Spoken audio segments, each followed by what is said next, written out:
I knew that would happen. What's going on, guys? So this is episode 2, but we're going to be filming it live, of me essentially going over Gary's life story. And I'm actually pretty excited for today's episode because we're going to start with him coming out of college. And I might have a few backup questions about how college went and what that looked like. But from the ages of 20 to 30, because I'm in my 20s, a lot of you guys are in your 20s. Right. And so I think this is going to be really... Oh, I don't even have my mic close to me. Could you even hear any of that? I did, but yeah. It was terrible. Should I restart? Yeah. I'm going to restart. God damn, dude. Get I know. it right, would you say? Yeah, it's Ryan's fault. I was Christ. just so beautiful, he was distracting me. So, what's going on, guys? This is episode 2 of kind of Gary's life, and we're going to be going over essentially from 20 to 30 years old, him coming out of college. I think this is going to be really relevant, especially for people in my age bracket, because I'm in my 20s. A lot of you viewers are in your 20s. And in your 20s is kind of some of your most, I think, formative years, right? It's when you're kind of building your career, your first time out in the world, you know, truly on your own.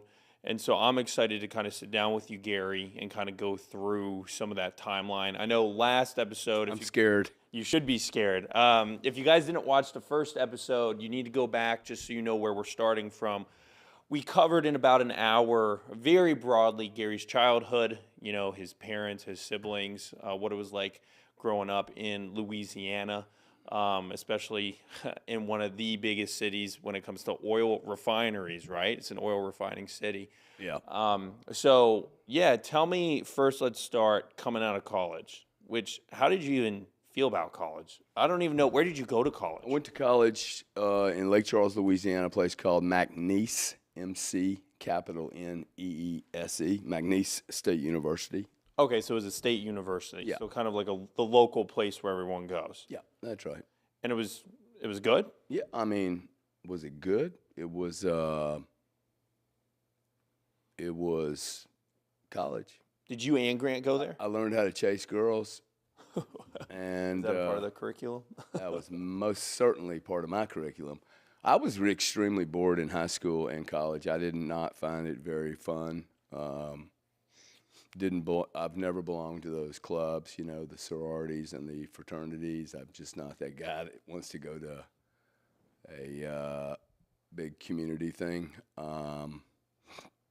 So wasn't really excited about college and was not a good student, had no interest in making straight A's, did not really understand why anyone would work 8 hours a day to make straight A's, and they had no fun. I just did not see that they were going to achieve more by making straight A's, studying, memorizing a book.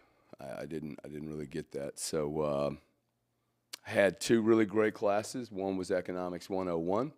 First time I studied marketing and economics, walked into an economics room, remember the guy getting on a big chalkboard like this, big chalkboard. When supply exceeds demand, prices will go up. And now, when supply exceeds demand, prices will go down. And when demand exceeds supply, prices will go up. And I had this, like, Epiphany. dude, it was like a nuclear weapon going off in my brain. I'm like, whoa, I just have finished economics.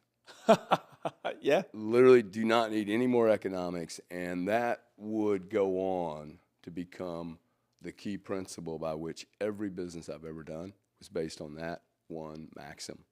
When supply exceeds demand, prices fall. And when demand exceeds supply, prices go up. If you don't have a muffler, if you don't have suppression in between supply and demand. And when there is suppression, when there is any type of opacity, any type of you can't find the data out, there is something going on that's wrong. That literally some player in the supply chain is messing with supply and demand. And that would, it is the only rule I've ever needed for any business I've ever gone into. Period. It's just so simple. And what was the second class you said was really useful? The second class that was really useful, typing. Yeah? In high school, I found typing to be very, very useful. I learned how to communicate with my fingers, and it was like a ritual thing. Now, this was in high school. It's funny to me that, oh, wow, typing. I found typing to be very, very useful. What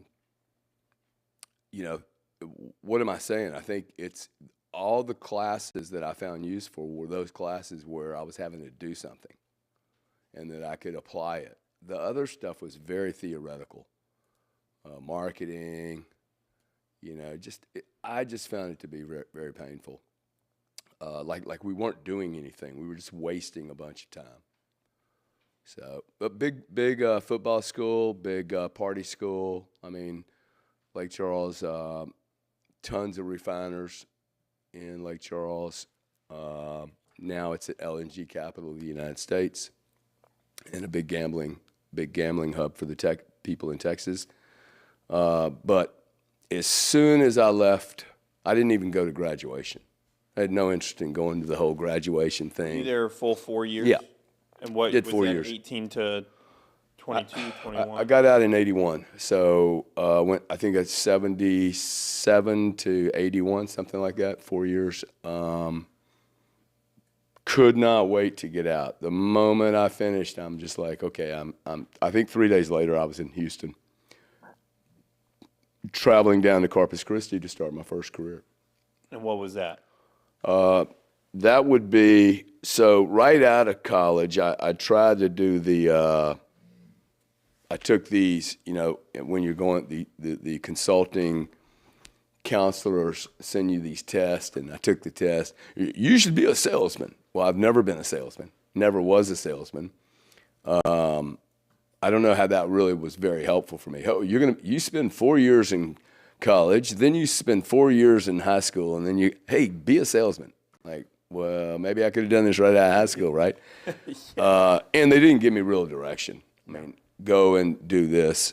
I think the first deal I did, I think I went to, I called my sister up who worked for Joe Walters, a big oil and gas family, and said, Diane, would you introduce me to someone in the energy space? I'm not asking you for a job. I'm not asking you for a favor. We don't do that in my family. We don't give anybody favors. But I said, look, if you could introduce me to somebody, I just want some advice. Got to remember now, I don't have a dad. I had no alpha male around me. I have a mom. I have a brother that's completely off the chain.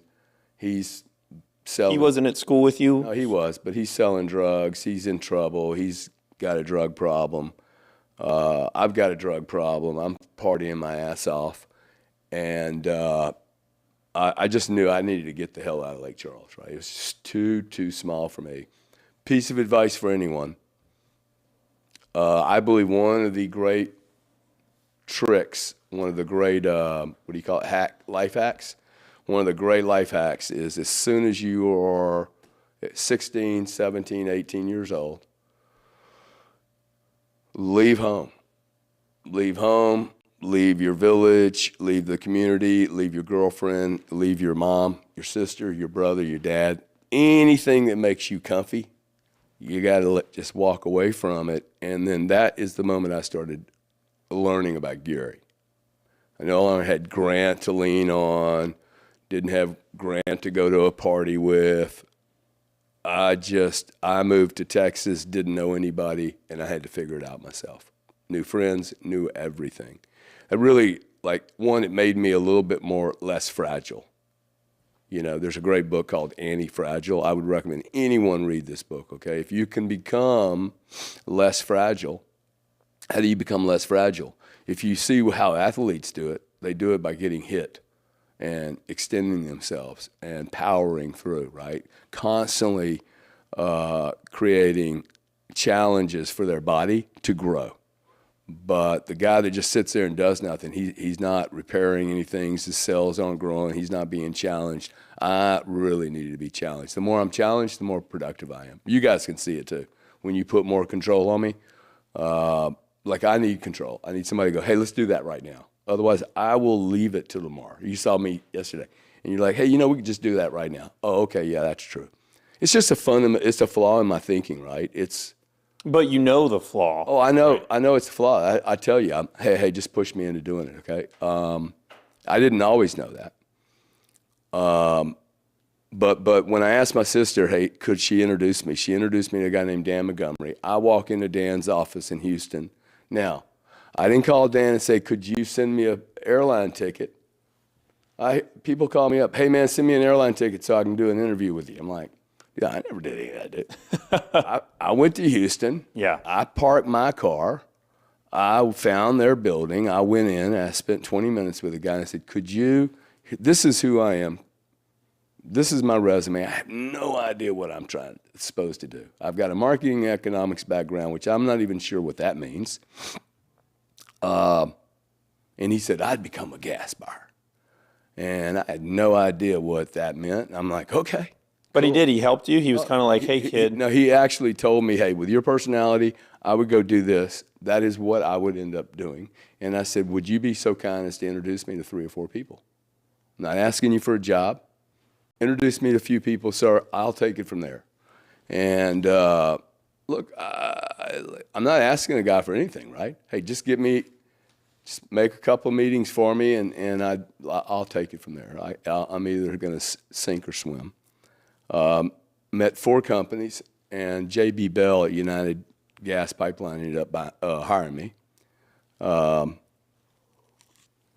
Sent me down to Corpus Christi, Texas, and I worked for a 27-year-old man. He was my boss, and we would go about filling up a 36-inch pipeline. Imagine a pipeline that's 3 feet wide in girth, and it's completely empty between Laredo, Texas, and Houston, the ship channel in Houston, Texas. That pipeline, he and I, 27 and a 21-year-old guy, was supposed to fill up 2 billion cubic feet a day. The natural gas price at the time was deep in the high 3s, and the particular nat gas we were buying was close to $8. Today, that natural gas is priced at around $2. Completely transformed an industry. I mean, I was at the right place at the right time. Within 2 years of being in that industry, the Federal Energy Regulatory Commission came out. This is why I got very involved with politics and lobbying and regulation, because the FERC came out and they changed the rules. They changed the rules on the entire energy landscape. We were going through deregulation. This is the Reagan era. We're going to deregulate all these big monopoly utility companies that have been raking in money for years and years and years. All their infrastructure's been paid for, all the pipelines have been built, all the right-of-ways, all the grids, all the power stations.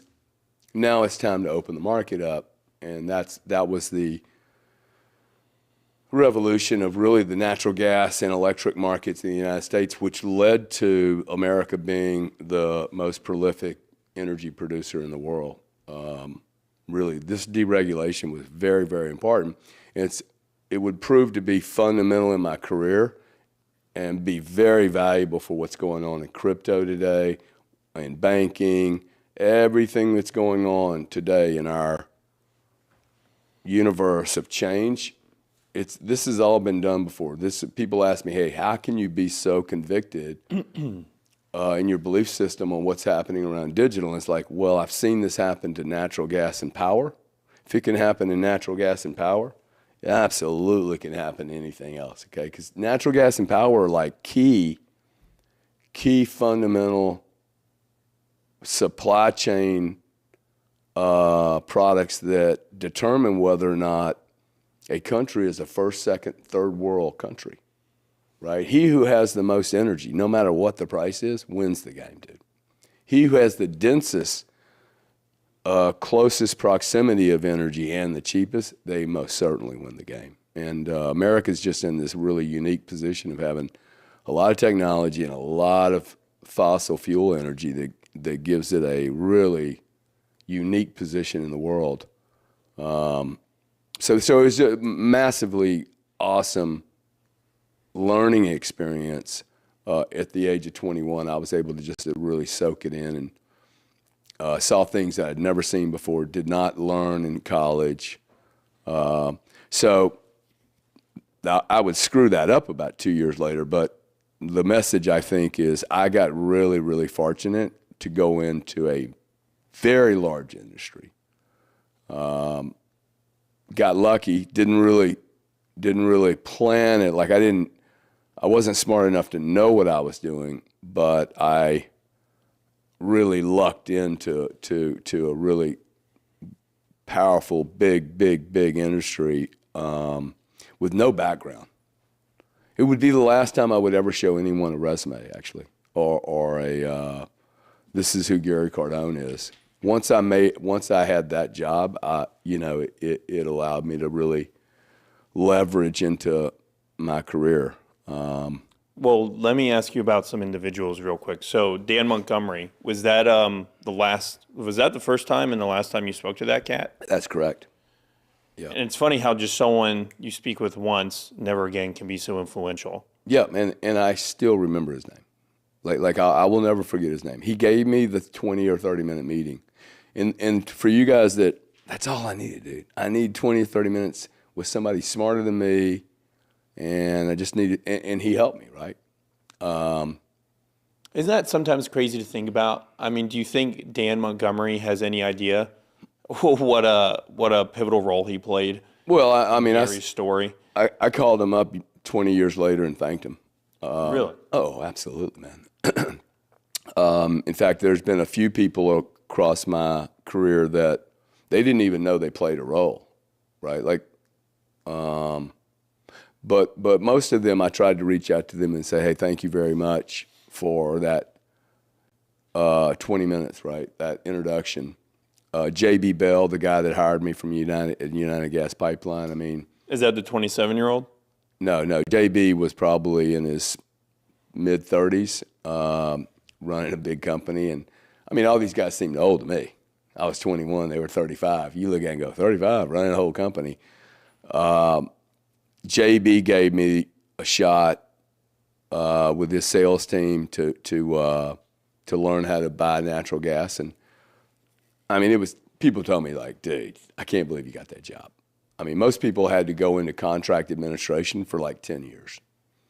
And I was able to go into contract administration and buying natural gas, like 21 years old, dude. 21 years old, I'm looking at my boss going, hey, our pipeline's right here, and Conoco's sitting right here. why are we going to give them $7.36? Why don't we give them $7.30? And he looked at me and said, we don't trade over nickels and pennies. And I was like, whoa, we're getting ready to buy 2 billion cubic feet a day, and they don't care about pennies and nickels. So for me, I was like, that's a problem. And what I noticed, I'm 21, and I realized, oh, this is a club. They're not really going to beat up each other. They want to go play golf with each other. That would become a message that would never leave me. Then I realized that industries, think of an industry where you have buyers and sellers. You have producers, and you have the demand side of them buying it. So you would think that buyers and sellers have contention, right? There was no contention, dude. They're interested in when they're going to get invited to the dove hunt in October in Mexico to go kill 3,000 birds. They want to know when they're going to go golfing. Okay, these industries, they're just a bunch of buddies, all rotating jobs around, all going to the same clubs, playing the same games. Is that a good or a bad thing, or just neither? It just is. It just is. It's a thing, and what it did was I had to correct my understanding of the way markets work. I thought it was like a baseball game. Winner, loser. No, that's not really the way it is. It's winner, winner, winner. And the consumer is the loser. So the guy that's sitting in the spectator chair, he's actually the one. The guys competing with each other are making all the money. It's not really that it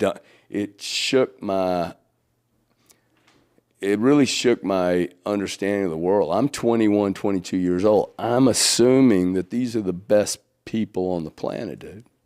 Like, I'm getting ready to go into the NFL of business. And what I found was, oh, we're back in high school. Politics, bureaucratic, no decisions. Nobody wants to take a position. Too many meetings, chit-chat, conversations, politics, who's making what inside the company, instead of, hey, let's go kill something.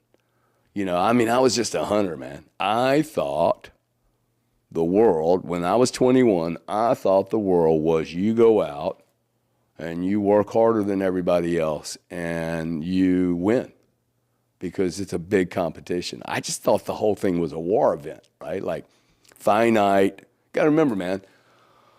Well, you don't have to remember, but we're talking about 1976. I go into college. Okay, we are now in 1981. We're at the very peak of the largest population of people leaving school in the history of mankind. Okay, the largest population of, this is the boomers.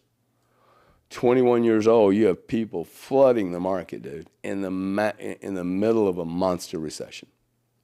Okay, like nothing is selling. That we are literally going into what looks like a depression.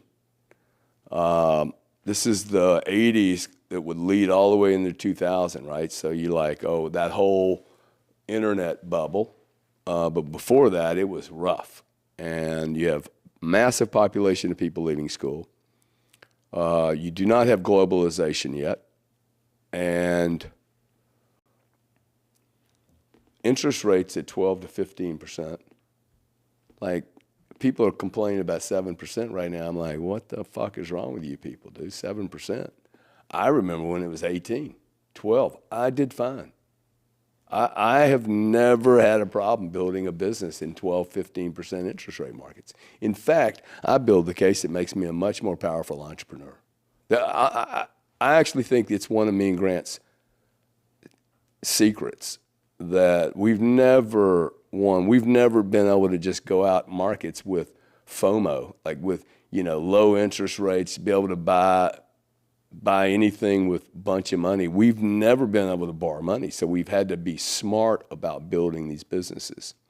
Contrast that to 2000, Palo Alto, and money's free, and you can raise $1 billion, and there's unicorns, right? There were no unicorns back when we were talking. Like when I was a kid, 22 years old, there's no concept of unicorns being built. Today they pop up like candy. Nonetheless,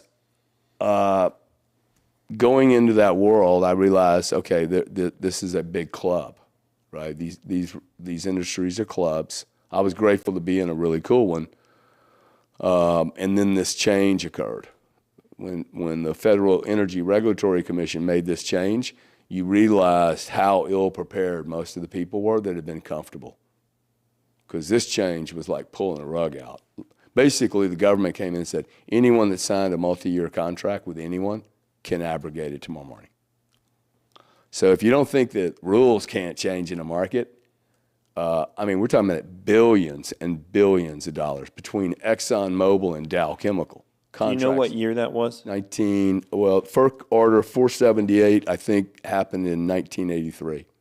That had been a year and a half, 2 years, and then it would really go into position. In mid-1980s, it would just basically change the entire dynamics of the energy market. And you went to work for J.B. Bell at 1981?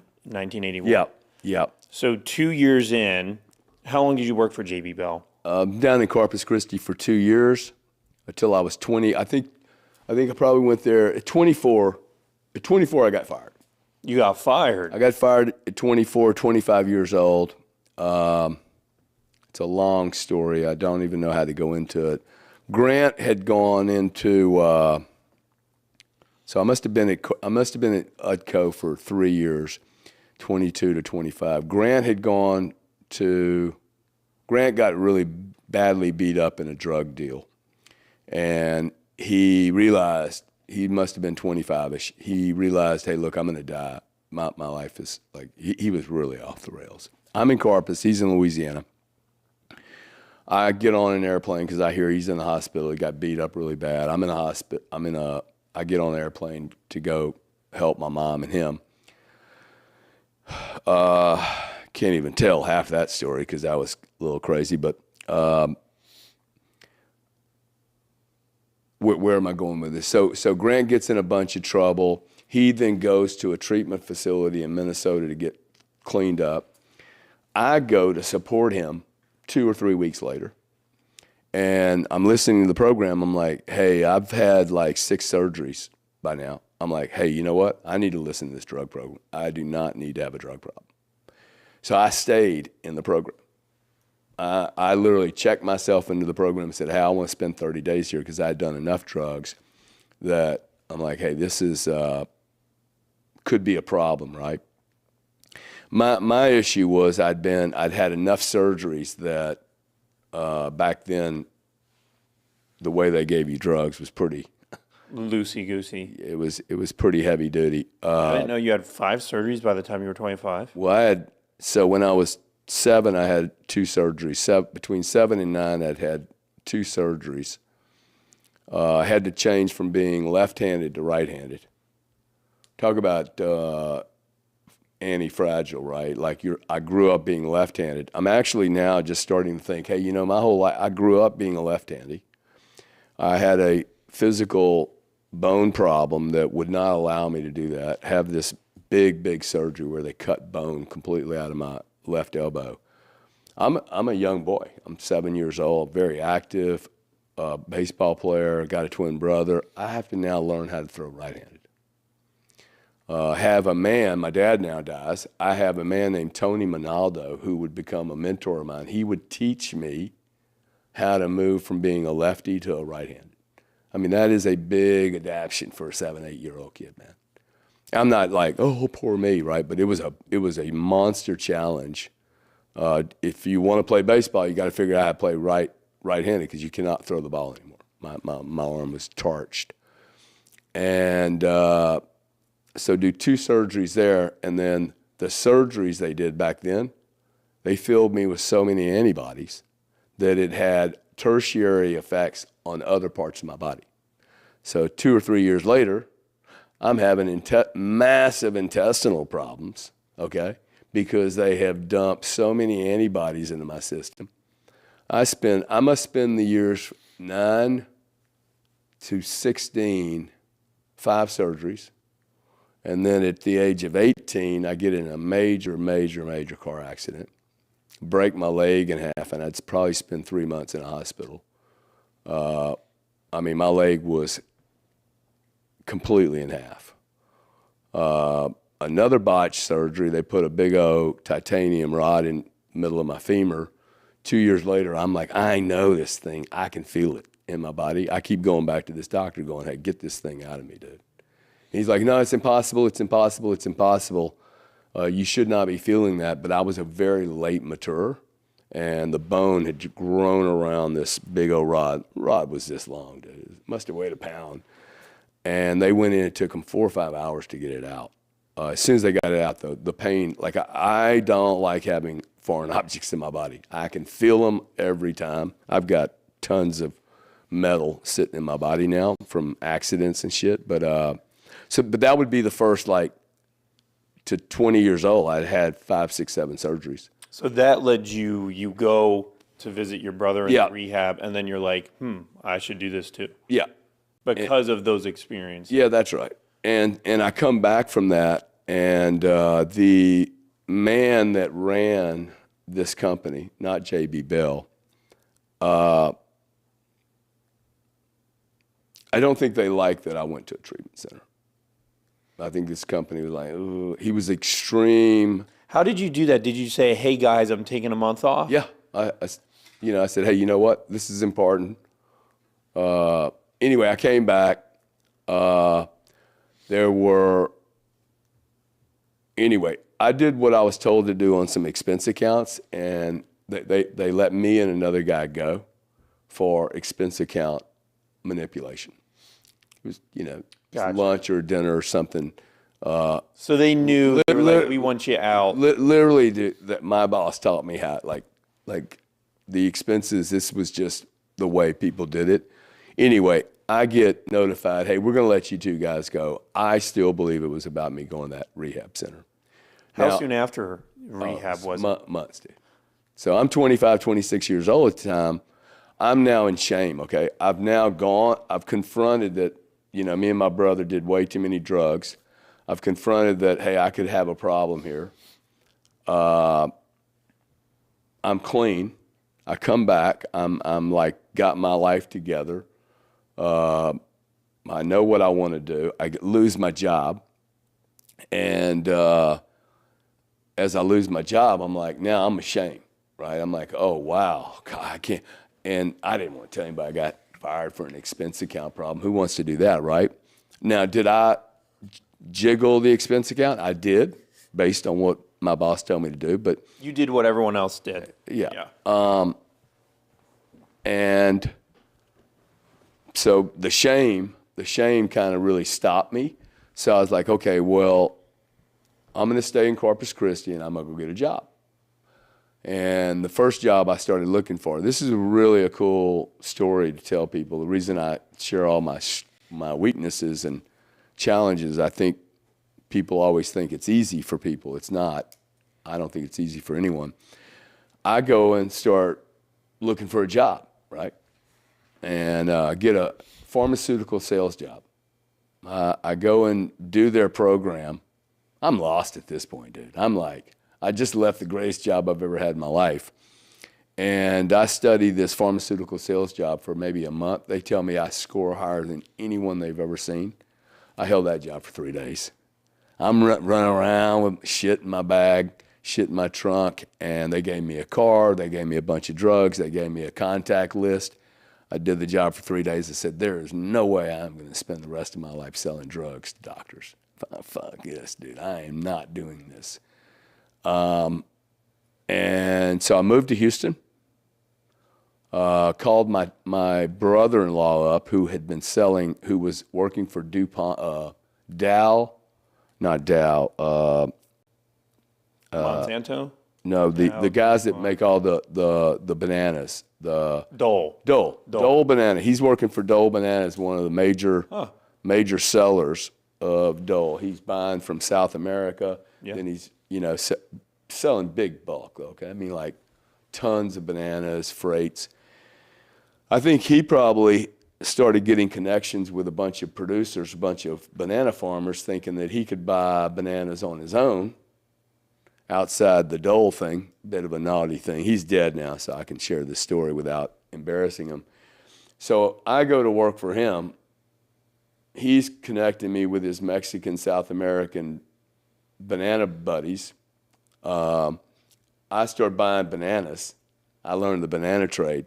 I know people are laughing, okay? But it's like a commodity. Let me tell you something. This lesson, y'all laugh at me. I've had so many people that are like, fucking banana salesman. Ain't no difference between bananas and nat gas, okay? Except shelf life. The shelf life of a banana is about maybe 6 weeks. Once they start gassing, it's more like 2 weeks. I'm in this job. I send 2 shipments to California, dude, from Mexico.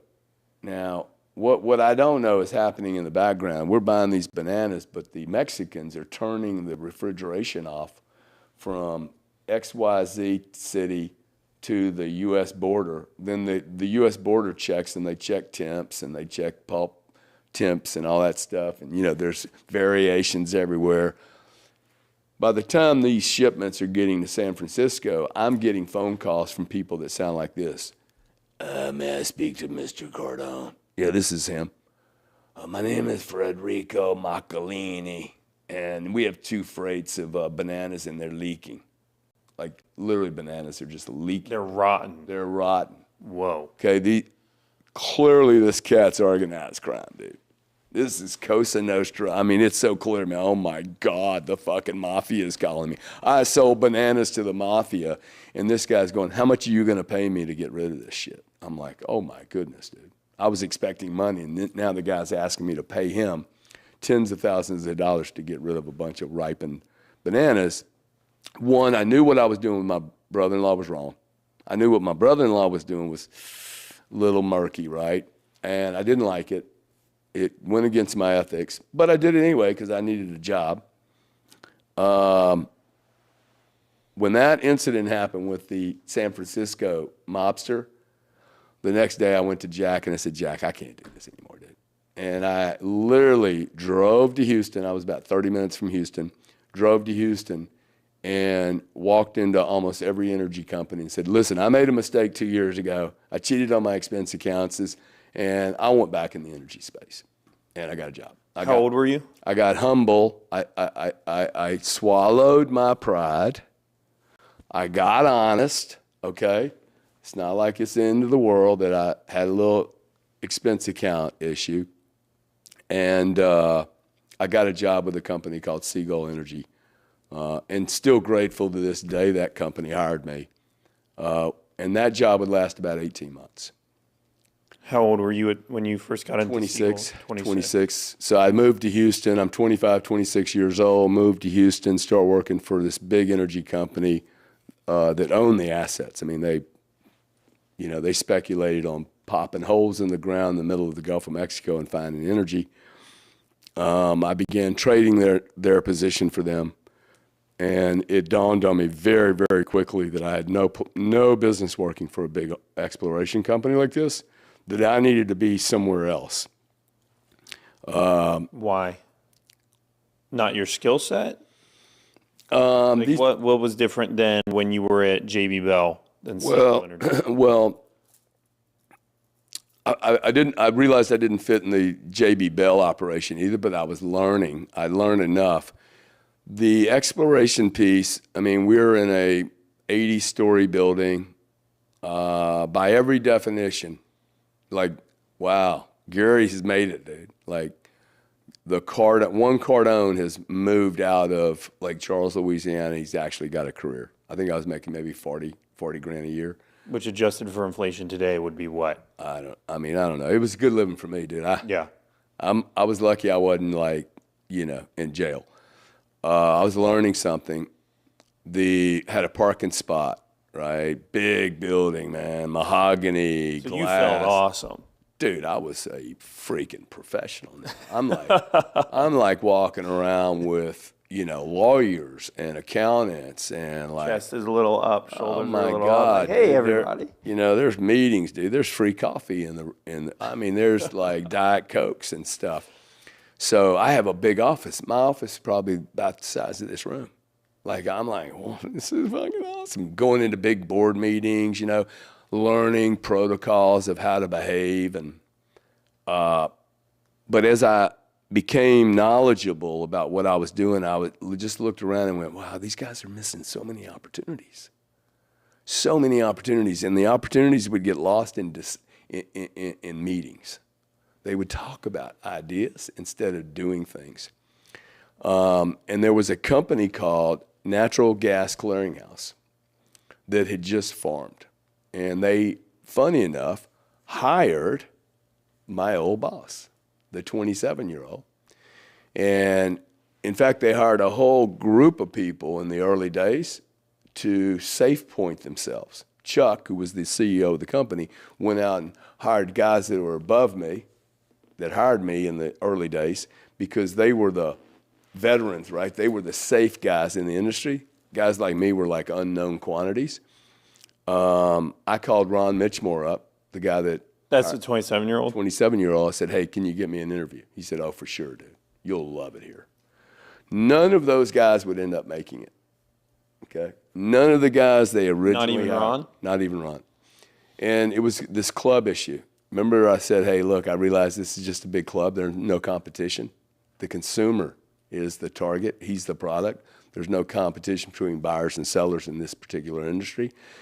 It was just too difficult for him to make the transition from long-term contracts to 30-day contracts. Long-term contracts are, hey, let's go to Mexico, go bird hunting for 3 days and have dinners twice a year, versus, hey, we're going to have short-term contracts. None of that kissy, pushy stuff's going to matter. All that's going to matter is volume and price. So when price became he who could move the most energy at the best price, dude, when that became the most important thing, I became a champion, because it was no longer about how sweet you spoke or how articulate you were or what dinner you could buy someone and how cool you could be. It was literally about who's got the balls to, I'll take 500 million cubic feet a day at $2.49 and I'll buy it right this second, dude. Let's roll, right? That became really, really important, because this particular change for the energy construct, the government figured out that having this club was actually distorting supply and demand. And that when you show price up, when you release all these false contracts, these 20, 30-year contracts, where the consumer's paying for it, $7.63. Somebody's paying for this, dude, okay? When you really made the market work, the market went down to $2, and all the volume started showing up. All the volume showed up at the right price, and that's what I love about markets. See, I am truly a pure capitalist. Like, I believe you just need to do not intervene. Let the market work. Supply and demand will always work their way out if you don't intervene. That, for me, if that market exists, I will always be a super, super player, dude. Like, there's zero. Isn't it interesting, right? Like, I am begging for competition. For me, like, the competition is so cool. Nobody else wants it. For me, I'm like, oh, no, that's where I actually do the best. Because it's the only place I have to shine, right? Because I'm willing to show up and go, I'll do 500 at $3.63. Well, you've seen what I do with Bitcoin. Oh, dude, I'm buying this. I'm not even nervous about it. Give me some more. That would become a skill of mine that, if you look at my brother, very different, man. Like, very, very, very different approach, which may suggest that it's really, really important the first role you get. The first couple of roles, the industry, I think the industry is really important. That's what I would tell people is, if you're leaving high school or college, like, think about where you're going to go. Like, do you go into a small industry or do you go into a gigantic one? See, for me, I would go into a really, really gigantic one and then find my spot. A big, big, big, big monster addressable market. Grant went into selling automobiles. For me, I was like, dude, who wants to sit in a building and just sell a car? I would rather like, I'm in the United States, I'm buying and selling natural gas or crude oil or electricity. How do I get that role? So it just, the dissonance, the discomfort I felt inside of Seagull was very important for me. I was unhappy. I was making $70,000 a year at the end at Seagull. I'm 27. Dude, I'm making good money, like $70,000 a year at 27 years old. Back in 1986 is a decent amount of money. I was unhappy. And maybe I've been unhappy a lot in my life. But when I'm unhappy, I'm like, okay, I want to fix this. I'm not going to live like this forever. I can't push it down and pretend like it's not there. Natural gas clearinghouse pops up, and I'm like, I have to go work there. I know right here, this part of my body, something happens right here when I need to do something. It's just some kind of feeling that happens literally right here in my body. I've learned to really trust it now, and I would have taken that job for zero. I mean, literally taking it. When I went for the interview, I was like, I am not walking out of this fucking building with that job. I have so many weird stories that I could tell you that would lead me to this place, almost like it was predestined. The natural gas clearinghouse? Give me one. Give me one that led you there. Well, on my way to work every morning to Seagull Energy, I had a 20-minute drive. And in the morning, on my left, it was Highway 290, there was a building I would pass. And the building was completely empty. It was one of the most beautiful buildings I'd ever seen. I still don't know. 8 stories, all glass, right on the highway. And I look at this building and go, that's a cool-looking building, dude. Every freaking morning. Every freaking night on the way home, on the right side of my car, I would look at this building and go, that is such a cool building. Dude, it would be like looking at a redhead, okay, in a restaurant. Whoa, look at her, dude. You know what I think about redheads. So every day, for years, man, for a year, I was like, 290, look at that building. I would get the job at Natural Gas Clearinghouse, who was near my offices at Seagull. 3 days after starting, they said, hey, by the way, we're moving. I'm like, oh, okay, tell me what the new address is. Guess where we moved to, dude? I would spend the next 6 years in that building. 6 years. Bro, I could cry over this, okay? What is that about?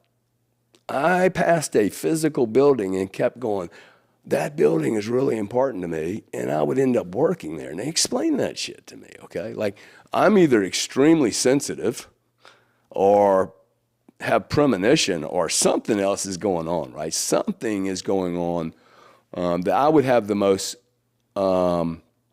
interesting, formidable years at that location and kept passing it back and forth going, what the hell is that building about? Have great memories there. Almost got fired 3 times first year just for being goofy. But you were there 27 to 33? I was there. No, I would spend from 27 till 42.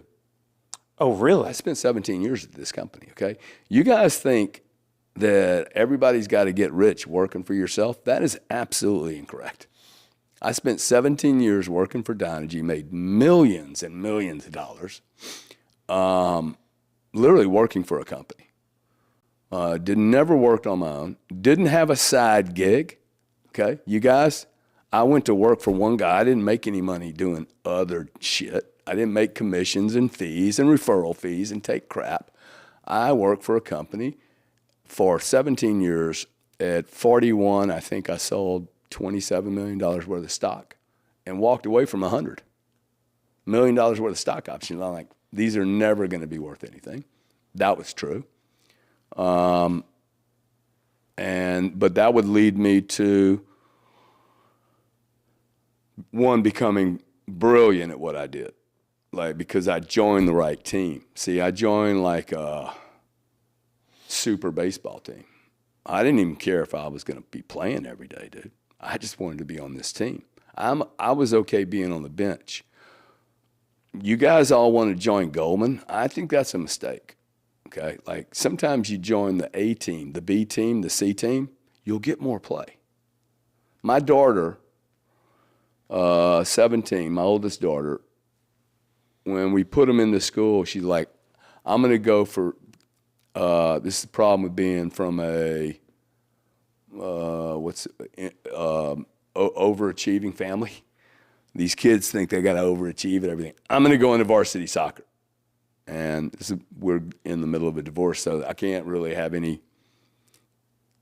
productive conversations with the wife. But I'm like, no, do not join varsity soccer, dude. You're not going to play. You're going to sit on the bench. My kids don't like sitting on the bench. Of course, they didn't listen to me. And guess what? She joins varsity. She sits on the bench the whole time. That, dude, I joined Natural Gas Clearinghouse, which was a farm league team. High risk as shit, dude. Total startup. Could barely pay the bills.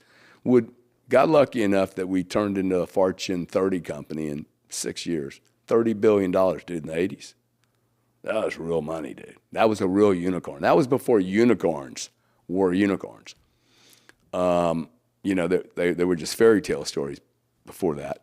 There was no unicorn word. Now everybody's a unicorn in 3 days. But that because they were farm league, it gave me a lot more play, right? I didn't have to sit on the bench. I was willing to sit on the bench, and I was willing to work for nothing. So if you find the right industry, this is my message. If you find the right industry and you find the right team, get the job there. Don't worry about what you're going to make. The money will come. The money is the easiest part of everything. It's finding the right spot, man.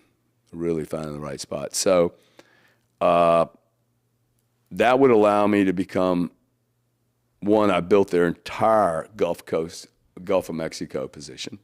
They had no Gulf of Mexico position. So I found a company that needed me more than I needed it, right? They were so I was able to like really prove my mettle. 2.5 years into that, they were smart enough to start moving people around. They realized, oh shit, this is a big game and we need to cross-train people. I would take over the West Coast desk, which was a monster position for us. While the guy that was handling the West Coast, a guy named Don Sinclair, who I can speak about quite a bit because he was the most difficult boss I've ever had, one of the brightest guys I've ever worked for, but whoa, what a pain in the ass to work for, which, by the way, you're going to have to learn to work for all types of different people, right? He didn't like me. I didn't like him, but I learned a lot from him, and hopefully he doesn't think I'm, even to this day, a dickhead. We're just very different people, right? I was kind of party, easy. He's East Texas, very, very, very Baptist, and just different, right? Yeah. Highly analytical. And then there's me, Mr. Emotion. I would take over his role, and that would probably be now I'm managing 1 billion cubic feet a day by myself, all to the West Coast, dealing with SoCal Edison, PG&E, San Diego Gas and Electric, Pan Alberta, the largest producer in Canada. I'm buying 600 million, 1 billion cubic feet a day on a phone call, dude. I'll take it all. Okay, Enron would call up Pan Alberta. I'll take 200 million cubic feet a day at $3. I'd call them up and go, how much do you have? We have 1.1 billion cubic feet a day to get rid of. What's the bid? Bid in the market's 285. How about if I take it all at 250? This is what I became really good at that. Hey, how about we take it all, dude? And then I would convince my team, hey, let's take it all at a fixed price and then move it into the market. I would get a lot of I would get a lot. This would become the thing that would make me really good. I was willing to do things that were more scary for other people. They were like, no, I cannot take that much volume. But for me, I recognized that the seller wanted to get rid of volume more than he needed price. It's just more volume, right? So I'm not sure where I'm going with that. It's a very hard thing to explain when you're dealing in this particular market. When you're dealing with a market that's changing so fast, I became pretty good at listening to what the market needed, and I think that, and the group that if I'd have been at Seagull Energy, they would never have let me do that deal. Okay, there would never be, hey, we're buying 1,000 units. Okay, that for them is just too much, right? But Clearinghouse, all the guys, Steve Bergstrom, the guy that I was working for, like if I had this idea, I'd go to him and go, look, dude, we can do this, okay? And they were so smart. They were more interested in great ideas than how they were presented. And sometimes I think companies get more interested in how the idea is presented, right? It's the format of presenting the idea instead of, hey, y'all want to make a bunch of money? We have a client over here that has a huge need, dude, and I don't know why we're jacking with him for 200 million cubic feet a day. He wants to move 1.2. So why don't we fucking give him what he wants, okay? Let's let him move all 1.2. And then that will give us a position with all our other clients. This became leverage. Well, dude, Arco, I got 1.2 I can buy up here. What are you doing? You only got 100, Arco. Okay, I'm not paying you a premium. I'll pay you a discount. I just filled my 1.2 up here. Became a huge game, dude. Look, massive puzzles. Imagine the entire United States. I literally knew. We had maps. I mean, like, we don't do this anymore, but we have maps. I had maps on the wall showing, Samuel Arms has 10% production with Atlantic Richfield at this South Marsh Island 247B platform that has a physical location. I can take a helicopter out to this place. I know exactly how many cubic feet are under these pipes. And I'd call you up and go, hey, Sam, you still have 20 million cubic feet a day you haven't sold for August. Huh? No, I don't. Oh, yeah, you do, dude. Okay, and there you'd be like, how do you know more about my energy position than I know? And I'm sitting there going, because I know about all the energy positions. See, the producer, you, just sitting there looking at your own book. But I got a job, and you will see this, my role here, I would never work for a company that had their own position. The rest of my entire career has been, I've been in these big businesses, but I've been neutral. I've been in between where I didn't have, you understand where I'm headed with this? Yeah. Where I don't really care what the price is doing. What I care about is that I am moving the price. Like I'm active in the marketplace, up or down. I'm not just a producer. I'm not on one side of the supply chain. I'm not on the demand side, and I'm not on the supply side. I'm actually in the market. You're the point. I'm just I'm flowing between supply and demand. I have no bias on it, right? I just want it to move. And movement's good. Volatility is good. I became very, very, very comfortable in real violent commodity situations. That is a very unique skill. The uniqueness, it requires a certain personality, but it also requires a understanding. I mean, you have to go deep into these markets and understand, like, the way I think about things. I look at things a little differently than most people. I want to drill down. Who's on, like on the mining for Bitcoin, I'm like, who's here, dude? Who owns their own production? And then those miners look exactly like the oil producers to me. Exactly. Long-term contracts. They have to produce something. Their challenge rate's going up. the cost of energy is going up, the difficulty factor is going up, and these producers want to mine Bitcoin, dude. This is all they will mine Bitcoin at any price. It's so similar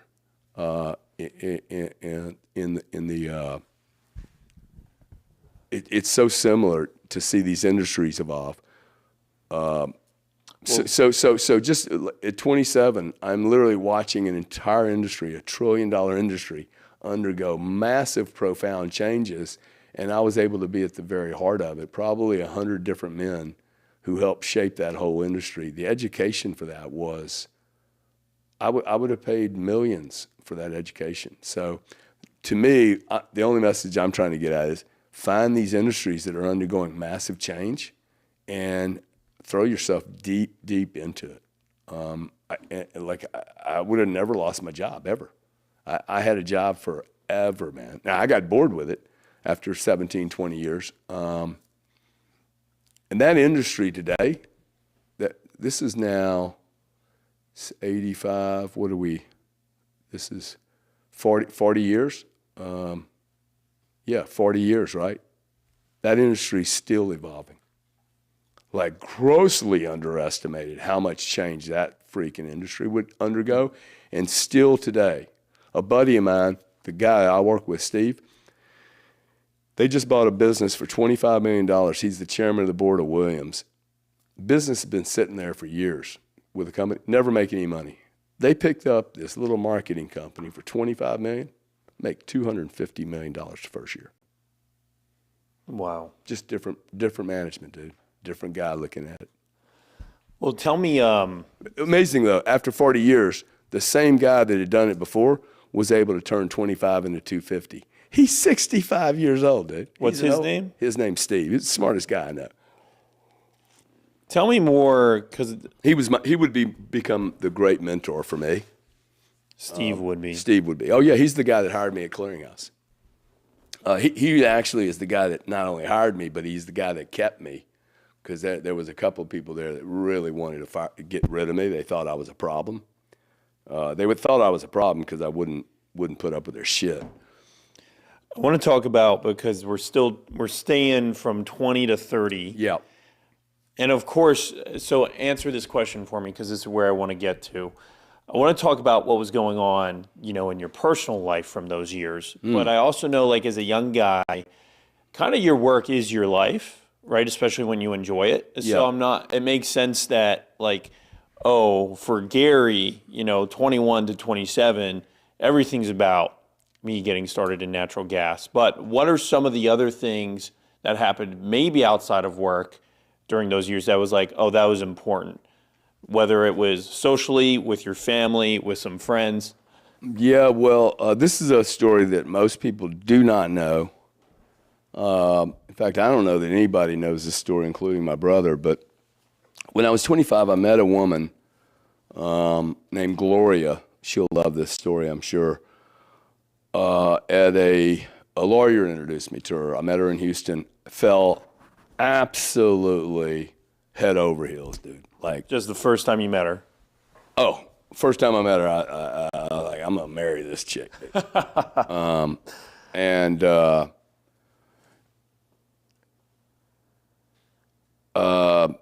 Anyway, so we start dating. I'm at the old energy company that I would get fired from. This all happened all at the same age, 25, right? The treatment center, the firing, and Gloria. Gloria was in California, and then Gloria was in Houston, Texas. Convinced her to move in with me. She moves in with me. 3 days later, I come home. Closets are empty. I've taken this woman to my mom's house now. My mom loves her. I'm going to marry this woman. Don't know this, but I've impregnated her. Have no clue. Show up on a Thursday afternoon or a Friday to my house at 5 o'clock, and all the shit's gone out of the closets. How long had she been living with you? A week. She's gone. Nothing. No letter. Nothing. Wow. I would then live 12 months having no clue where this woman's going. No clue, dude. In total.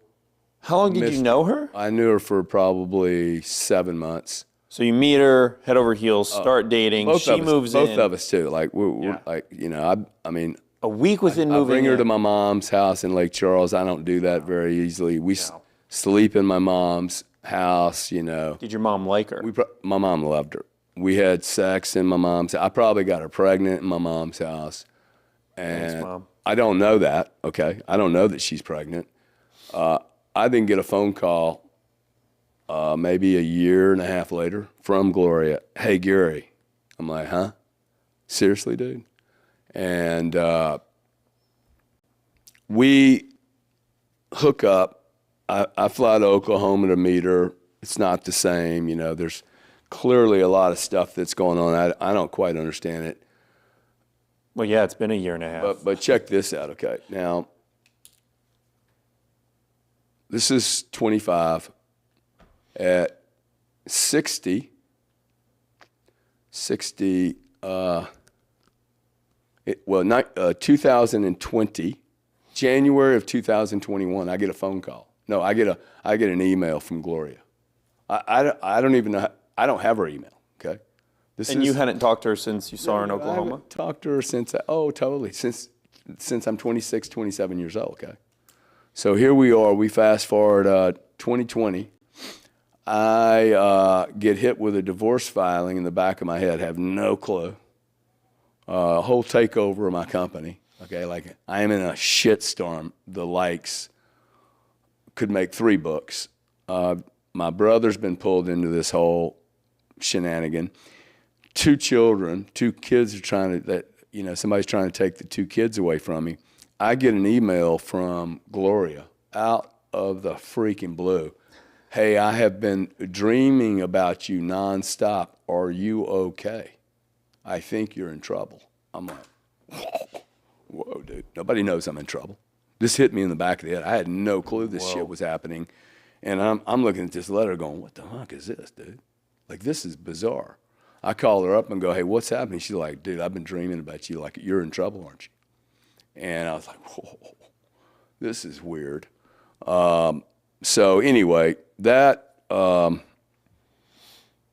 me would be the Gloria thing was really, really painful, man. I just buried it and went to work, but probably messed me up pretty bad. It's probably why I've had 3 failed marriages, because I was just trying to fix something. I was trying to solve something, be with somebody. Just never understood it. But it was very, very... Well, that's a weird thing, too, because there's no closure. There's no argument. There's no, I hate you, you hate me. It's just gone and then weird. Yeah, well, what I found out, in 2020 was that she got pregnant by me, and she didn't know what to do. And she aborted it without telling me. And that would create this massive, withhold from her. She was probably like, ooh, look, I mean, that's not cool for me. I didn't. Yeah. I don't know what our lives would have been. I look at it and go, ooh, I'm not sure I was ready for a kid, but I would never have done that. I would have been like, hey, let's roll, man. I was totally in love, dude. I was. Yeah. Whether it would have worked or not, I don't know. I was very immature, but I find it took me a long time to realize what 40 plus years to realize what had happened. And I think for her, she probably been a lot of weight for her to carry for a long time. It was cool for her to tell me. I really appreciated the transparency. At some level, I think I knew something weird went on. I didn't really take it that personal. But it was, when people think it's easy, things are easy. Like that's a fairly large, now you look at it, I'm sure psychologists could have, that lady that, you met, I'm sure she would have a field day. Nothing though. She probably, I don't know. She could have a field day with me, mom. She could try. Dad dead, lady leaves at 25, rejection, insecurity. So whatever. But it's interesting the dynamic of you're crushing it though at work. I mean, you got fired, but then you're crushing it. You're in the building that you always dreamed of. It's funny how it all comes at once, I guess. So did Gloria leave around when you got fired, and you got fired just a month after you did the rehab's not the right word because you checked yourself. Yeah, but it's fine. But it wasn't like a problem. So, like, I think it was a problem, dude. Like I was. Look, I'm an extreme character, dude. I am an extreme character. So no, I think I had a. I guess in my mind, I'm like, you're still functioning fine. Oh no, I was a high functioning player for sure. I've always functioned, but it wasn't optimal. Got it. I mean, it's just today. I mean, up until like maybe, look, I've had 13 or 14 surgeries. It's not like I've been I've done a lot of bad things to my body. Just I've had shit happen, and I haven't been very careful. I'm one of those guys, I'm like, I'll pay for it later. Yeah. And I kind of am paying for it later. The cool thing is medicine today, like the medicine today we have is so much better. Helping you not pay for it later. Well, it's helping me be proactive, and I'm not just throwing shit. In the old days, it was just, hey, respond to the symptom. I think people were doing, and look, the pharmaceutical companies have lied to us, dude. I mean, Valium's not addictive. Well, really? Shit, try doing that shit for a couple of years, see how it works. Opiates aren't addictive. Really, try doing those after a surgery for a year or two. We have been, my hope is that this whole DNA sequencing is going to allow medicine to be used much more effectively for the particular vehicle. I'm the vehicle. Yeah. Dose it appropriately, or like my response to some drugs are completely different than what they're supposed to be. Yeah. So it was a problem. I think a lot of people have challenges, whether it's divorce, girlfriends, drugs, life, pornography. People we're human beings, dude.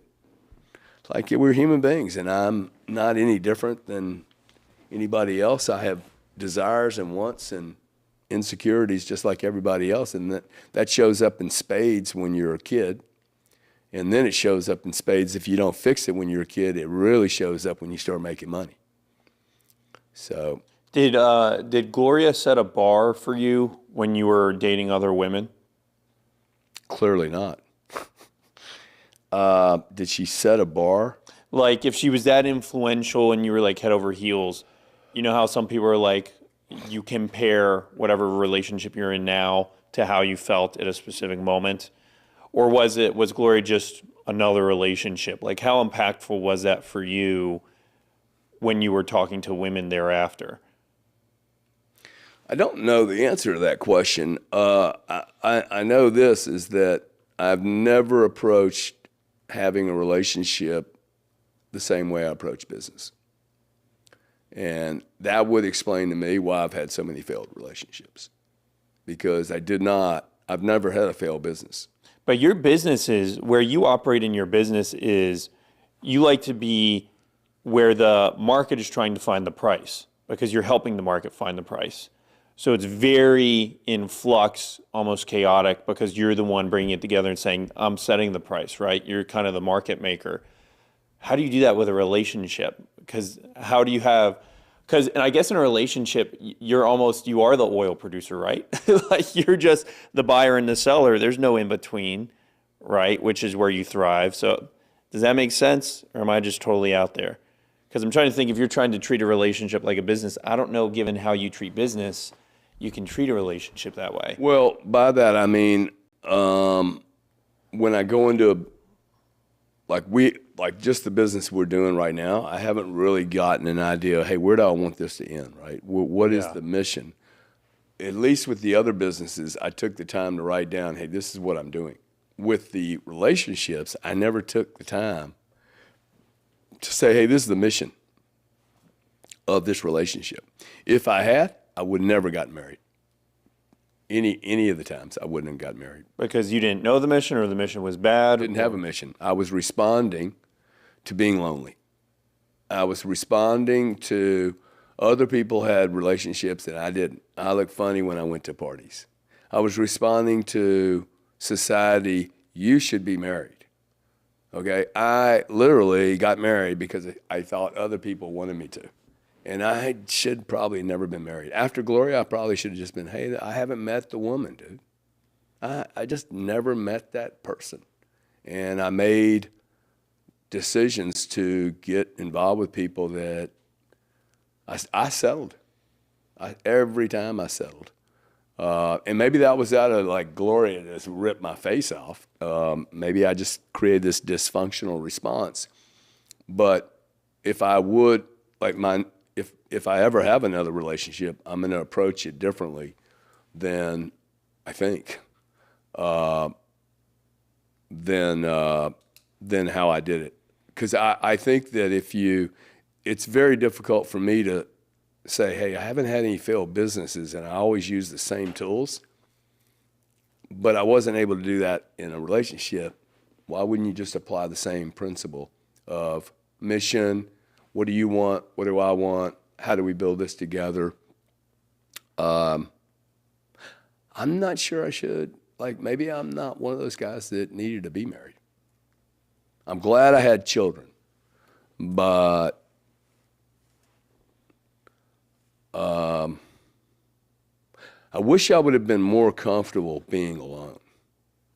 Like, I am very comfortable now being alone. Like, sometimes I can't wait for you guys to all leave my house so I can just, like, think and be, like, and then I go, okay, it's 6 o'clock at night. Hey, let me go hang out at a bar. And then I never go, dude. I don't want to. I'm okay now hanging out with myself, not doing anything. Maybe painting, maybe not painting, watching TV, reading a book. I am getting more and more comfortable in my skin. I wouldn't say that should have been my goal when I was 25 or 30 or 40. I don't think like if you ask really successful people, are you always comfortable in your own skin? The answer does not have to be yes for me to be productive. It doesn't have to. I don't have to be comfortable about anything, right? In fact, I'm probably more dangerous when I'm uncomfortable. No, I'm probably more dangerous to myself when I'm comfortable. I like being a little. I'm not in my normal oxygen, normal atmosphere. It's a little. I have to be more alert when I'm outside my frame. So, yeah, I would if I'm going to give anybody any advice. There's a reason that 46% of people get divorced. Okay, there must be. That's a monsterly bad stat. Monsterly, like the odds are stacked against you, and they're massively stacked against a man due to the way the divorce rules work today. That if I'm a guy, I'm going to consider very, very long and hard, hey, do I really want to do this? Because I think it's just worth looking at why are so many people around the world getting divorced, okay? Like, maybe it's a construct that doesn't even work anymore.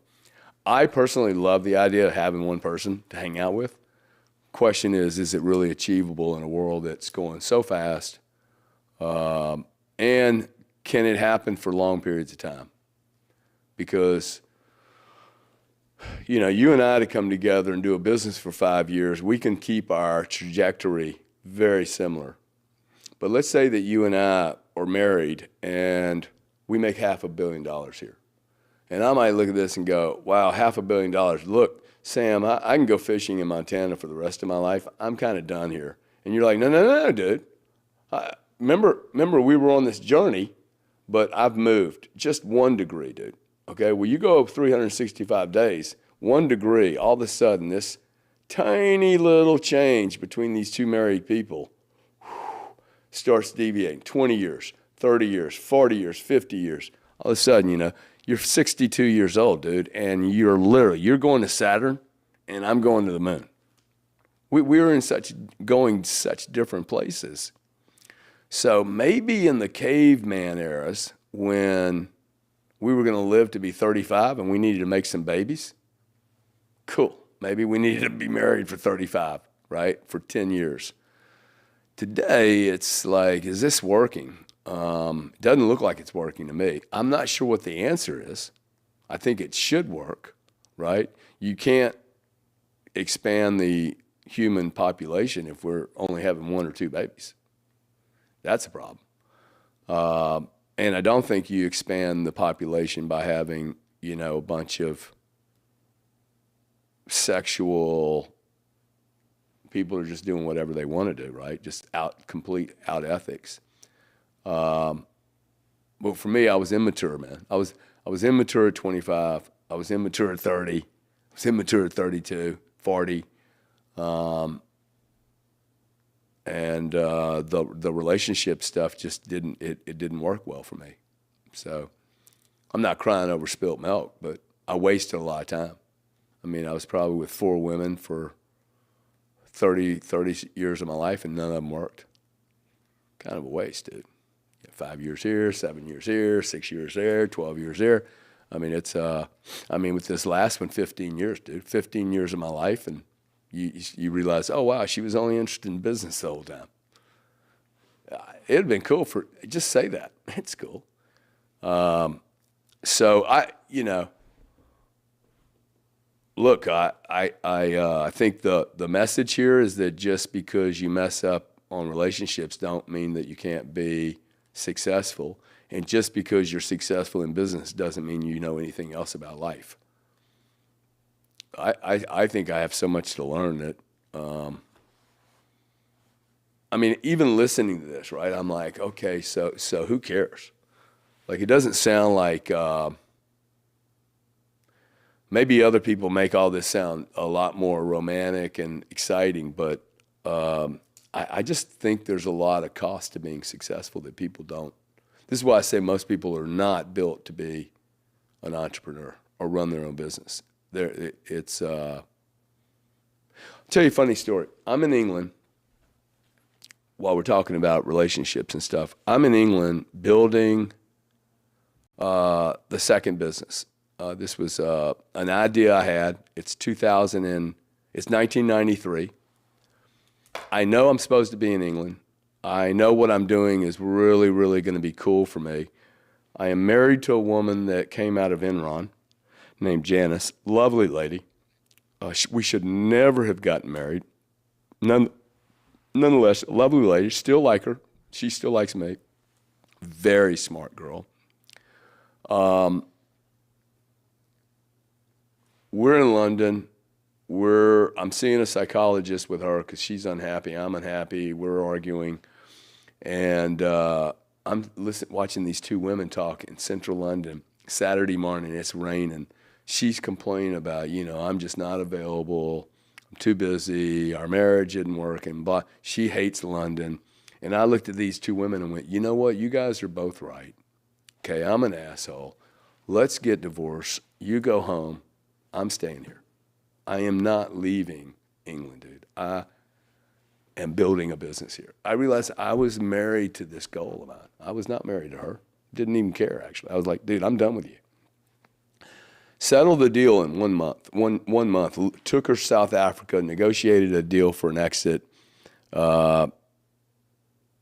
She leaves. All my buddies in London look at me and say, hey, man, are you okay? I said, what do you mean? Well, you just finalized your divorce and you have zero emotion. Zero. And I'm like, and no one knew it. No one at the clearinghouse knew that I was getting a divorce. No one in England knew I was getting divorced. I put it on no one's plate. Like, people were stunned, dude. Whoa, you just got divorced? So my buddy Barnaby came up to me one day. He said, bro, like, I think you need to see a shrink or something because you haven't had any emotions. I said, oh, I'm having an emotion, dude. I am Relief. pickled fucking pink to be out of this marriage, dude. Like, I was so happy to be out of it. And it wasn't anything against Janice. I should not have been there, dude, ever. So look what a massive mistake. Not once, not twice, 3 times, dude. I get married to people that I kind of knew I shouldn't have. Not kind of. I knew I shouldn't. See, I'm still negotiating with myself. I should not have gotten married to any of these people. Now, I should have gotten married to the last one because I impregnated her again. You guys are probably sitting there going, hey, man, didn't you ever know anything about condoms? Yes, I know how to spell the word. I just don't know how to use them. Don't like them, don't know how to use them, and I hate taking the fucking things off. So that's a whole nother story I can share with you. Yeah, maybe next episode. Maybe not. Maybe not. So this is my, I wonder when people are writing books and telling stories if they actually tell the real story, but this is the real story, okay? Yeah. It was messy. My life's been messy, dude. It's been messy. Trying to figure out where the hell I'm going. And I see young guys out, y'all are all asking questions like, dude, nobody knows. Don't feel like you're just completely an idiot. No one knows where they're going when they're going there. Not really, okay? Not really. I don't even think I know right now, like, really. I think I'm underestimating what's getting ready to happen and the opportunities. I have always underestimated what's going on. That's probably been the biggest mistake. I really have underestimated the opportunities on this planet and the opportunity I have. I don't think I fully understood. I think if you actually sat down with Grant and I, we would both say, whoa, dude, we really grossly misunderstood our ability. Oh, grossly misunderstood our ability. My ability and my opportunity.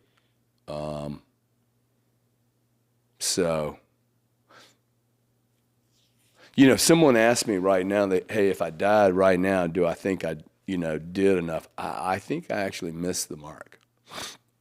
I think I could have been like much, much, much more significant. I just didn't know what to do or how to do it. I mean, I'm not massively unhappy with how things turned out. They turned out okay. But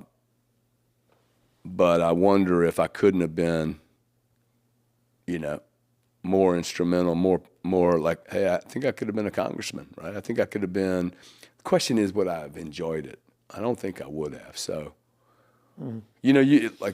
I could go into doubt and question, hey, did I take the right path? It is the path I've taken. So, so that's 25. Gloria. It's funny that would all come back around though, right? And I think if it were left up to Gloria, she would be like, hey, let's try to do this again. I'm like, nah, dude, I'm not doing this. This is way too much water passed. Sometimes things just. I've had three events in my life where I do believe that I personally believe that in an infinite existence. So I think when I drop this body, I'm not dying. The body may expire, but I'm going to move on to something else. There have been 3 events in my life that, what am I trying to say? That would suggest to me that, you sometimes you just miss, man. Like maybe 2 shooting stars are like aligned to go hang out with each other, but they only hang out with each other for a little while and they keep going. Some of the most important people ever in my entire life, and especially around women, I have met some very, very interesting fairies. I call them fairies and witches that come into my life for 2 or 3 days and then disappear, dude. I mean, fucking disappear. I don't even know where these people come from, right? They come in and then they go out of my life, and it's very short, 36 hours, 30 hours, 50 hours, I don't know, a week. Cannot remember any of their names.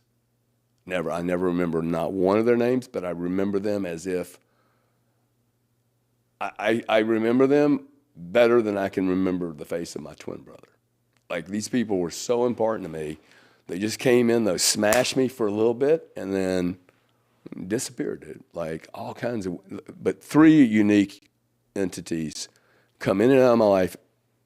I don't even know what they gave me, but it was something. It was something around the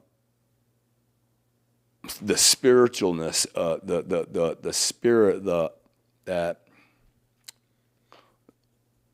that thing, maybe like an ether. Everybody has kind of a thing, energy. A fabric, man, some kind of energy or frequency. A frequency. There you go. It's a frequency that I've had 2 or 3, 4 people like this come in my life that had special frequency. They're always very weird people too. Weird's the wrong word, but they're non-standard. Yeah. Non-standard issued, right? Like, definitely don't fit in the box. Freaks, hippies. I have found those people to be really probably the most instrumental teachers. Not for careers or anything, but for expanding my mind, for making me think about things differently. I know I've gone off track, but some of these people were important in the way I think, in helping shape my thought process about people, really, as beings, not as commodities. It's like special, unique creatures. I think that's a good place to end it. Yeah. Well, you got me all personal and Gloria now. I gotta. You guys just want to end it real quick? The chat. Well, I think no, I'm not too worried about the chat. We can look it over, but I think the Gloria. What is the chat? I'd be. Yeah, normally we see it. I didn't have it up there because I didn't want you to get distracted. The some of that stuff, by the way, from people like myself is the most important. Live, dude. Yeah, I can't believe I went on live talking about that. Some of that stuff for me is the most important because, like, that's just real, and that's what like any young guy's going through. Like, especially people like myself. You're like, oh, career. How much do I focus on women? What do you think when you find the right woman? And you're right, no one knows the answer because everyone you talk to gives you a different answer. And so you feel like super lost. But it's like, oh, well, everyone's lost. So that's kind of nice, right? Yeah. But it's good to know that it's like, oh, other people are lost too, so I'm not wrong. It's just no one knows. Yeah. Yeah, no one knows. And, I mean, I'll say one thing, okay? Getting married at 19, 20, 21, 25, I'm a seller, dude. I'm a seller. I don't see why you would do that, okay? Like, first off, remember rule number 1, high school, 16, 17, 18, 20, leave your community. Get the hell out, dude, okay? I would never have one of my children working for me. Never. I think that is not cool to do to a kid. Let them go pick their own thing, right? But I think you know, you're not in a rush, dude. You're not in a rush. Alexander the Great was conquering countries, and he had more than 1 or 2 chicks hanging around, okay? He also did it all by 25, which makes me feel like a loser. Oh my God! But look at who's taking over the world, dude. How old is Jack Dorsey? Yeah, young peeps, dude.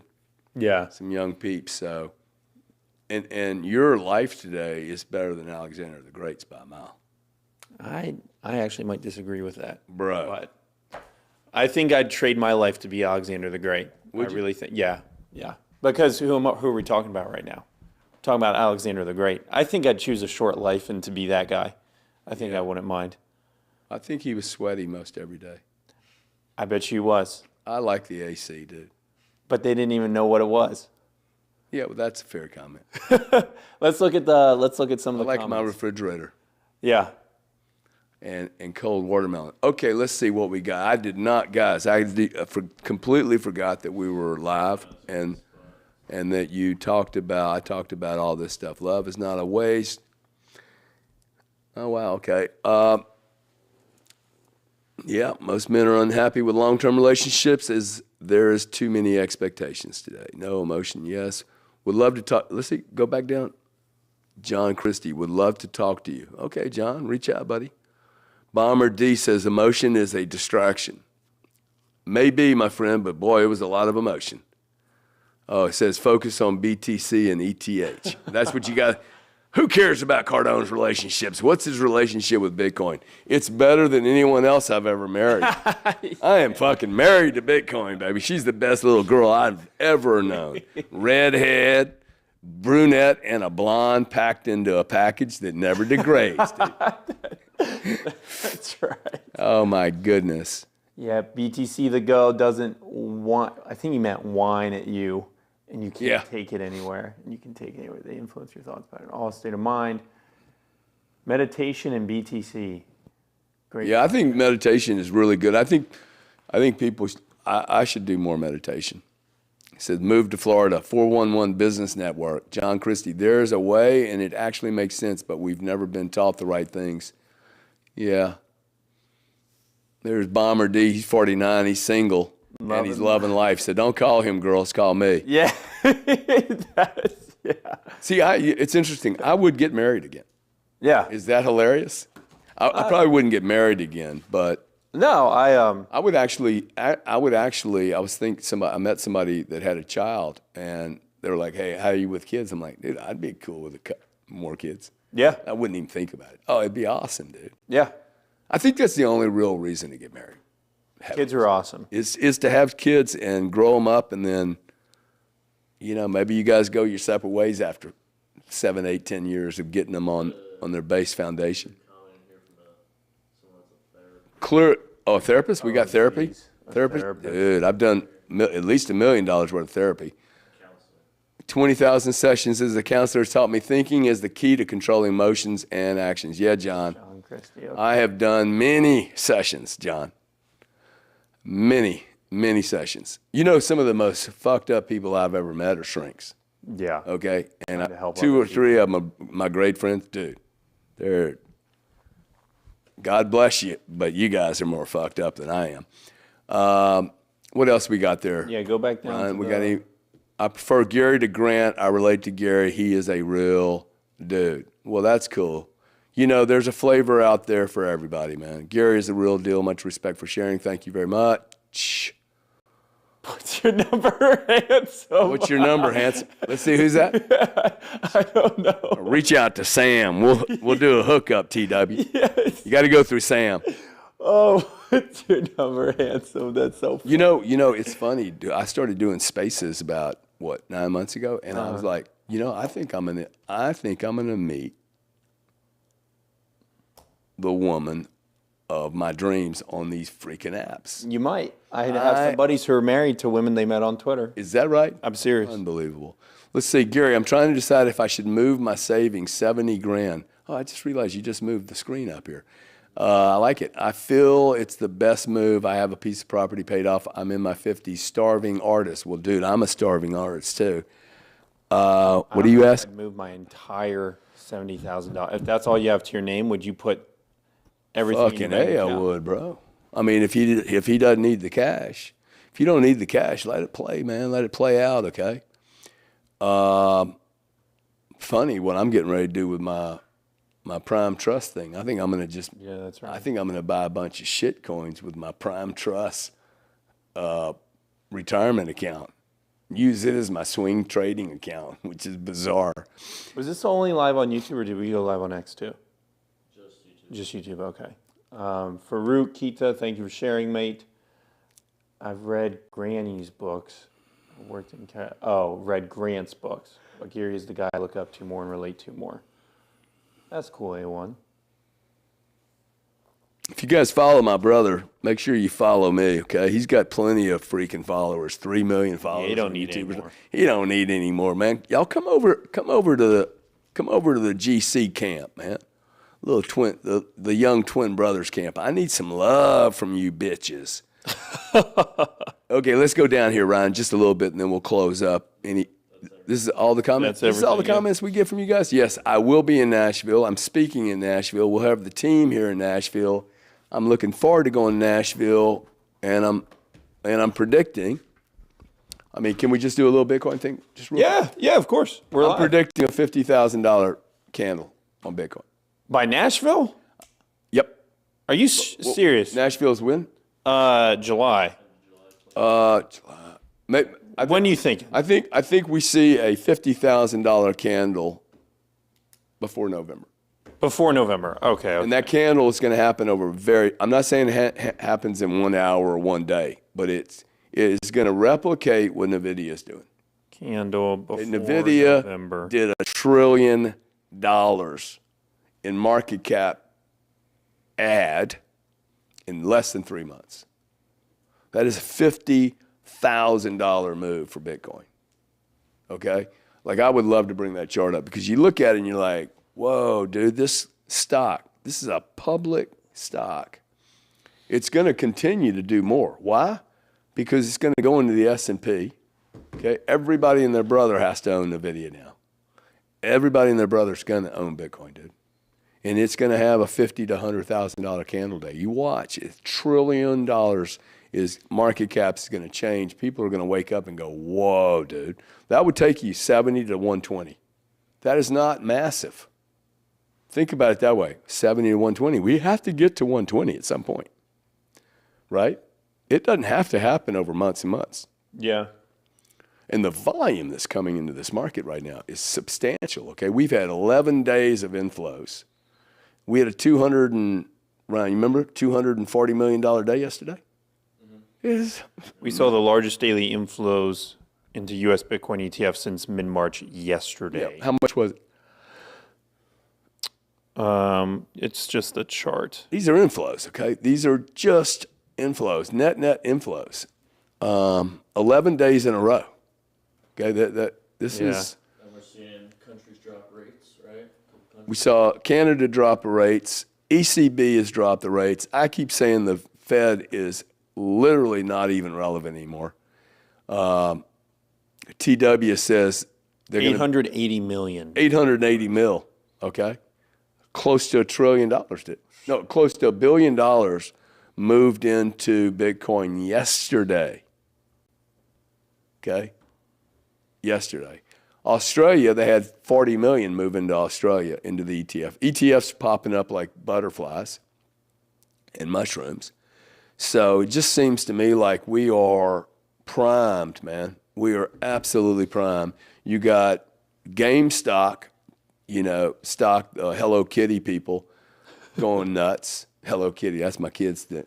So it's rates are going to come down, and they're going to print money like you read about, dude. They have to. I mean, this is a perfect setup for Bitcoin. If you're not long Bitcoin today, I don't know what you're thinking about being You're long. just not thinking. It's unbelievable. Shall we close with that? Yeah. Thank you guys as always. Yeah. Oh, and thanks for the super chat, dude. 11 euros. Hey, guys, we love these super chats. Thank you guys so much for being generous.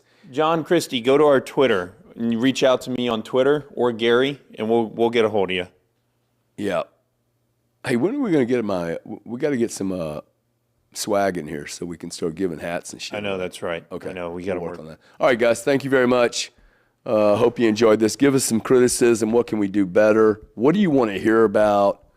What do you want to hear about more? I get tired of telling this story about my little life. It's kind of boring. Boring for you, not boring for me. Well, anyway, thank you very much, and you guys rock and roll. Be strong. I ain't selling my Bitcoin. I don't know who's selling Bitcoin here, dude. You whales that have been in this thing since $12,000. Don't know why you're selling this here. Maybe you're buying a bunch of real estate at 30 cents off the dollar, but I wouldn't be selling here. Oh, they want more BTC talk? I can give you BTC talk for quite a long time, so that won't be going away, my friends. All right, guys.